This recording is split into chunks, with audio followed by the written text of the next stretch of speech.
अस्सलाम वालेकुम जी व्यूवर्स। आज मैं अपने इस प्रोग्राम में कैनेडियन पासपोर्ट के बारे में बात करूंगा। वो बच्चे और ख़वातीन व हज़रात जो अपना पासपोर्ट कैनेडियन पासपोर्ट बनवाना चाहते हैं, तो उसके कौन कौन से स्टेप्स हैं, कौन से फॉर्म्स हैं, क्या तरीक़ाकार है, कितने पैसे देने होते हैं और कब तक मिल जाता है। तो ये सारी चीज़ें इस हम वीडियो में कवर कर लेंगे। स्टेप बाय स्टेप हम देखेंगे कि वो फॉर्म कौन से हैं, बच्चों के फॉर्म कौन से होते हैं और बड़ों के फॉर्म कौन से होते हैं। बच्चे किसको शुमार किया जाता है और बड़े किसको शुमार किया जाता है, उसमें एज ग्रुप देख लेते हैं। उसके अलावा फिर कौन कौन सी दस्तावेज़ात डॉक्यूमेंट्स जो हैं वो हमने इस फॉर्म के साथ अटैच करनी है, वो देख लेंगे हम। इन पर्सन का तरीक़ाकार क्या होता है और आजकल कोविड के दौरानिए में कौन सा तरीक़ाकार है, वो हम उसको देख लेते हैं। किस पते पे हमने कोरियर और मेल करना होता है और किन नंबरों पे हमने कांटेक्ट करना होता है गवर्नमेंट से। तो ये चीज़ें भी इस वीडियो में कवर होंगी। पर्सनल इंफॉर्मेशन में कौन कौन सी एडिशनल चीज़ें हैं, गारंटर कौन होता है और उसकी क्या तफसील है, फ़ी कितनी होगी, एडिशनल इन पर्सन केस में कौन से चार्जेस होते हैं जो हमें स्पेशल केसेस में देने पड़ते हैं, फ़ोटोग्राफ्स के बारे में मालूमात हैं, रेफरेंसेस हम देखेंगे वो कौन से होते हैं, और कोविड-19 का जो कि दौर चल रहा है, तो उसमें हम कैसे अपना पासपोर्ट हासिल करते हैं। सबसे पहले हम ये देख लेते हैं कि एप्लीकेशन फ़ॉर्म जो बड़ों की है, बड़ों से मुराद 16 साल से लेकर जो टीनेजर हैं, उससे बड़ी उम्र के ख़वातीन हज़रात इसमें शामिल होते हैं। इसके सेक्शन आपको बता देता हूँ, इसका नंबर बता देता हूँ। इसका PPTC 153 इसका फॉर्म का नंबर है। ये आप ऑफिशियल जो वेबसाइट है गवर्नमेंट ऑफ कनाडा की, उस पर जाके ये डाउनलोड कर सकते हैं। इसके सेक्शंस बने हुए जिसमें पर्सनल इंफॉर्मेशन का सेक्शन है, डिक्लेरेशन ऑफ गारंटर का सेक्शन है, इसमें प्रीवियस कैनेडियन ट्रैवल डॉक्यूमेंट है तीसरे नंबर पे। चौथे number proof of Canadian citizenship है। डॉक्यूमेंट्स टू सपोर्ट आइडेंटिटी का एक कॉलम है और उसकी रोज़ हैं। उसके अलावा पीरियड ऑफ वैलिडिटी नंबर 6, कितने अरसे के लिए आपको पासपोर्ट चाहिए, 5 साल के लिए, 10 साल के लिए, उसकी वैलिडिटी कितनी होनी चाहिए। एडिशनल पर्सनल इंफॉर्मेशन अगर आप कोई ऐड करना चाहते हैं, जो 16 साल और इससे ऊपर की उम्र के ख़वातीन व हज़रात हैं, वो अपनी नौकरी और अपनी किसी जगह पढ़ाई कर रहे हैं, उसकी इंफॉर्मेशन भी देंगे। इसके अलावा नंबर 8 पे रेफरेंसेस हैं, उनकी मालूमात और एमरजेंसी की सूरत में जो कांटेक्ट इन्फॉर्मेशन आप देना चाहते हैं। और एंड पे अगर आप देखेंगे तो उस पर आपको रिक्वायरमेंट चेकलिस्ट दी हुई है, जिसमें आप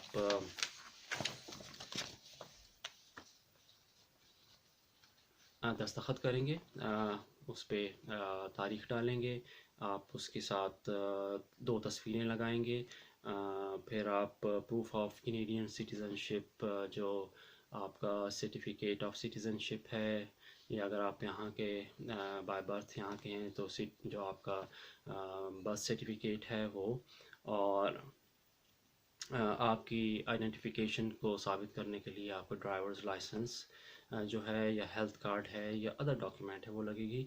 इसकी फ़ी जो है वो आप इसमें शामिल करेंगे। फिर आखिर में फ़ी एंड पीरियड ऑफ वैलिडिटी, जैसे कि मैं बता चुका हूँ कि 5 साल या 10 साल के लिए होता है ये पासपोर्ट आप इशू करवा सकते हैं। और मेथड कौन कौन से तरीके हैं, और आखिर में क्रेडिट कार्ड की इंफॉर्मेशन है। तो ये एक फ़ॉर्म तो वो है जो मैंने बताया कि बड़ों का है, और दूसरा बच्चों का फॉर्म है जिसका नंबर PPTC 155 है। इसमें कुछ तफसीलात कम है, जिसमें नौकरी और कॉलेज या यूनिवर्सिटी या किसी स्कूल की एजुकेशन शामिल नहीं है। इसके भी उसी तरह से पार्ट हैं। चाइल्ड जनरल पासपोर्ट एप्लीकेशन, जो 0 से लेकर 16 साल से कम, यानी 0 से लेकर 15 साल की उम्र तक के बच्चों और टीनेजर्स के लिए होता है। उसमें भी सेक्शंस हैं। Child's personal information on application, parent and other parent, यानी आप गार्डियन और पेरेंट की इंफॉर्मेशन शामिल हो जाएगी, माँ बाप की। उसके अलावा previous Canadian travel document, proof of Canadian citizenship, declaration of application जो कि पेरेंट की तरफ से होगी या गार्डियन की तरफ से होगी, गारंटर की डिक्लेरेशन, एमरजेंसी कॉन्टैक्ट नंबर। उसके अलावा जो है वो ये होगा कि रिक्वायरमेंट्स होंगी जिसमें आपकी ये फॉर्म है, उसमें आपका जो है वो फ़ोटोग्राफ्स हैं, प्रूफ ऑफ सिटीज़नशिप है, और एक्सेप्टेबल प्रूफ ऑफ पेरेंटेज जिसमें बर्थ सर्टिफिकेट में इंफॉर्मेशन होती है पेरेंट्स की, और फ़ी का प्रूफ जो होता है, फ़ी एंड पीरियड ऑफ वैलिडिटी बच्चों की 5 साल तक के लिए ही वैलिडिटी होती है, और क्रेडिट कार्ड की इंफॉर्मेशन अगर आप इसको कोरियर या मेल के ज़रिए भेजें। तो ये तो बुनियादी चीज़ें हैं जो कि इन फॉर्म्स के अंदर दर्ज हैं।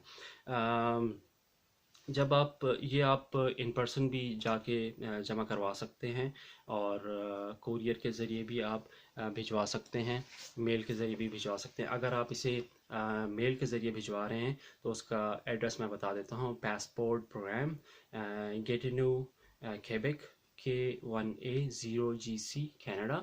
और अगर आप कोरियर के ज़रिए भिजवा रहे हैं तो याद रखिएगा उसमें आपने प्रूफ ऑफ सिटीज़नशिप, जिस तरह जो इमिग्रेंट्स होते हैं उनके लिए certificate of immigration, certificate of citizenship होता है, वो साथ भेजना होता है।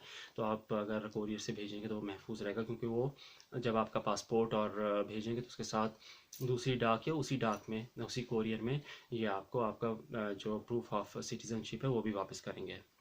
तो कोरियर के जगह अगर आप भेज रहे हैं तो passport program 22D Varennes street, Gatineau, Quebec, J8T8R1, Canada. तो इस एड्रेस पे आप भेजते हैं। लेकिन अगर आप पर्सनल इन पर्सन जा रहे हैं तो वो उसका एड्रेस जो है वो आपका करीबी पासपोर्ट ऑफिस या आपका जो डिजिग्नेटेड दफातर हैं सर्विस कनाडा के, वहाँ पे आप जाके इसकी दरख्वास्त दे सकते हैं। वहीं पे आप उसके फ़ी पे करेंगे और वहीं से वो रसीद मिलेगी, जो कि रसीद एक स्लिप सी दे देते हैं जिसमें आपको जितने अमाउंट उन्होंने काटा होता है, और अर्जेंट, एक्सप्रेस या स्टैंडर्ड की सूरत में जो पैसे काटे होते हैं उसकी रसीद होती है। और जिसने पिक करना होता है या अगर आपने ख़ुद पिक करना होता है तो उसको आप ये ऑथराइज़ करते हैं कि मैं नहीं तो ये कोई और साहब जो है या कोई और फ़र्द आपकी जगह वसूल करेगा, तो उसका नाम होता है। तो ये वो मालूमात हैं जो कि फॉर्म की सूरत में हैं और भेजने की सूरत में हैं। कोविड के सूरत में मैं आपको एंड पे बताऊंगा कि क्या उसका दौरानिया चल रहा है। पर्सनल इन्फॉर्मेशन में इन फॉर्म्स के अलावा कुछ चीज़ें और ऐड हो जाती हैं। उसमें ये होता है कि अगर आपका जो है वो नेम चेंज हुआ है, एक और सूरत है जिसमें आपका जो प्लेस ऑफ बर्थ पासपोर्ट पे अगर आप नहीं चाहते कि वो दर्ज हो तो उसका एक फॉर्म होता है जो कि आपको फिल करना पड़ता है। वो PPTC है, PPTC 077, request for a Canadian passport without place of birth. तो ये आप उसी वेबसाइट जो हम यूज़ कर रहे हैं canada.ca की, उस पर आपको मिल जाएगा ये फॉर्म कि आप नहीं चाहते कि उस पर आपका प्लेस ऑफ बर्थ हो। और अगर आप जो सेक्स और जेंडर आइडेंटिफायर जो है वो उसमें कोई तब्दीली हुई है तो उस पे PPTC 643 फॉर्म नंबर है, जो कि रिक्वेस्ट सेक्स और gender identifier on the travel document for an adult 16 years of age और ओल्डर फॉर्म। तो ये आप वो भी भर सकते हैं। तो ये एक एडिशनल मालूमात की सूरत में ये फॉर्म भी भरे जाते हैं जो पर्सनल इन्फॉर्मेशन के ज़ुमरे में आता है। जो गारंटर है वो 2 साल आपको जानता हो, अंग्रेज़ी फ्रेंच को जानता हो, क्योंकि उस गारंटर का जो वो रिश्तेदार भी आपको हो सकता है, उसमें उसकी सारी इन्फॉर्मेशन होगी, उसका पासपोर्ट की उसकी डेट ऑफ बर्थ होगी, वो दस्तखत करेगा, वो आपके दस्तखत देखेगा कि आपने फॉर्म पे किए हुए हैं, और बच्चों की सूरत में उनके बच्चों के बिहाफ पे आपने किए हुए हैं। ये सारी इन्फॉर्मेशन गारंटर देखता है और तस्वीर के पीछे ये लिखता है कि वो सर्टिफाई करता है कि वो आपने तस्वीर को देख के उसको कंफर्म किया, तो उसके पीछे दस्तखत भी करेगा। तो ये गारंटर की मालूमात होती हैं। जो 16 साल और उससे ज़्यादा उम्र के अफराद जो हैं गारंटर बन सकते हैं और आपके रिश्तेदार भी हो सकते हैं। जो फ़ी मैं आपको बताता जाऊँ, जो अडल्ट्स की है, जो 5 साल के लिए अगर बनवा रहे हैं तो वो 120 कैनेडियन डॉलर्स है। 10 साल के लिए बनवा रहे हैं तो वो 160 कैनेडियन डॉलर्स हैं। बच्चे बच्चे हैं तो वो 57 कैनेडियन डॉलर्स हैं। अगर आप इन पर्सन जा रहे हैं और वसूल कर रहे हैं, वसूल करना चाहते हैं अर्जेंट में इन पर्सन, तो अर्जेंट जो पिकअप है वो एडिशनल $110 पे करने पड़ेंगे।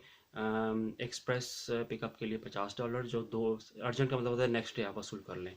और जो एक्सप्रेस पिकअप होता है उसके एडिशनल $50 देने पड़ते हैं फीकस के हिसाब से, और वो आप 2 से 9 दिन के दौरान में अगर आप पिक करना चाहते हैं, और अगर 10 दिन या उससे ज़्यादा के दौरान में पिक करना चाहते हैं तो $20 इन पर्सन की सूरत में आपको देने पड़ते हैं। तो ये एडिशनल चार्ज हैं, $110, $50 और $20।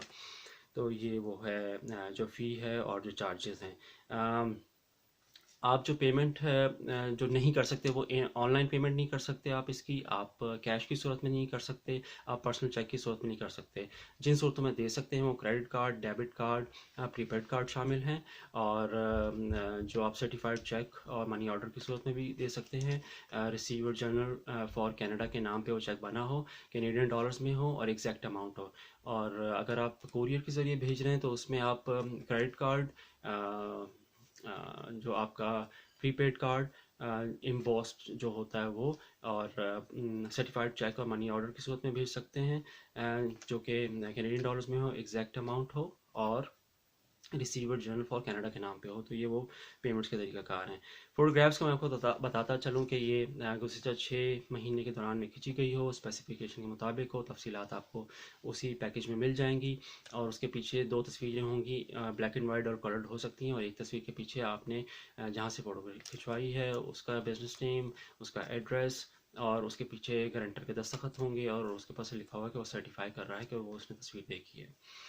और अब आते हैं सबसे आखिरी मरहले पे, जो कि रेफरेंसेस हैं, और उसके बाद एक और स्टेप है। रेफरेंसेस में 2 रेफरेंसेस चाहिए होते हैं जो कि आपके रिश्तेदार नहीं होने चाहिए, आपको गुज़िश्ता 2 सालों से जानते हों, और ये कॉल करके जो पासपोर्ट ऑफिस है या मुतल्लिका हुकाम उनसे पूछ भी सकते हैं। आजकल क्या हो रहा है, क्योंकि कोविड है, तो अगर आप फ़ौरी तौर पे चाहते हैं तो उसके लिए आपको कॉल करनी पड़ेगी।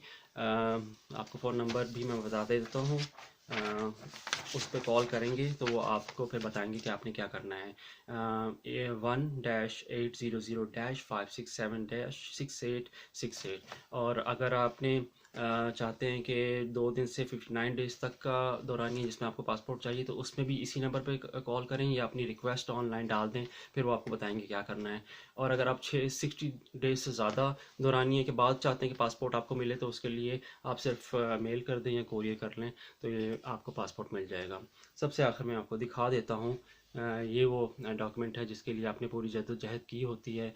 इस डॉक्यूमेंट के लिए जो इमिग्रेंट्स आते हैं कोशिश करते हैं कि उनको वक्त पे पासपोर्ट मिल जाए। ये कैनेडियन पासपोर्ट है, दुनिया के बहुत से ममालिक में वैलिड है, आपके लिए सहूलत होती है। इस पार्ट में मैंने चूँकि उन लोगों के बारे में डिस्कस किया है जो कि पहली दफ़ा अपना पासपोर्ट अप्लाई कर रहे हैं, और ये याद रखिए कि सिटीज़नशिप की जो सेरेमनी उसके 2 दिन के बाद, 2 वर्किंग डेज़ के बाद आपने अप्लाई करना होता है। किसी वजह से आप कैंसिल करते हैं या रिफ्यूज़ होता है तो आपको जो काउंसलर फ़ी है वो $25 मिलेंगे, वो भी अडल्ट्स की सूरत में, और बाकी पैसे नहीं मिलेंगे। तो सोच समझ के अप्लाई कीजिएगा। उम्मीद है कि आपको मेरा ये प्रोग्राम पसंद आया होगा। आप मेरे प्रोग्राम्स को रेगुलरली देखें, क्योंकि ये वो टॉपिक्स हैं जो कि इमिग्रेंट्स को दरपेश होते हैं, उनकी मदद के लिए सारे सिलसिले हो रहे हैं, और ये चीज़ें मैं बना रहा हूँ। तो इंशाल्लाह मज़ीद प्रोग्राम्स के साथ हाज़िर होऊंगा। आप मेरे प्रोग्राम्स को सब्सक्राइब करें, लाइक करें और शेयर करें। इंशाल्लाह फिर किसी प्रोग्राम के साथ आपकी खिदमत में हाज़िर होता हूँ। फिर मुलाकात करते हैं। अल्लाह हाफ़िज़।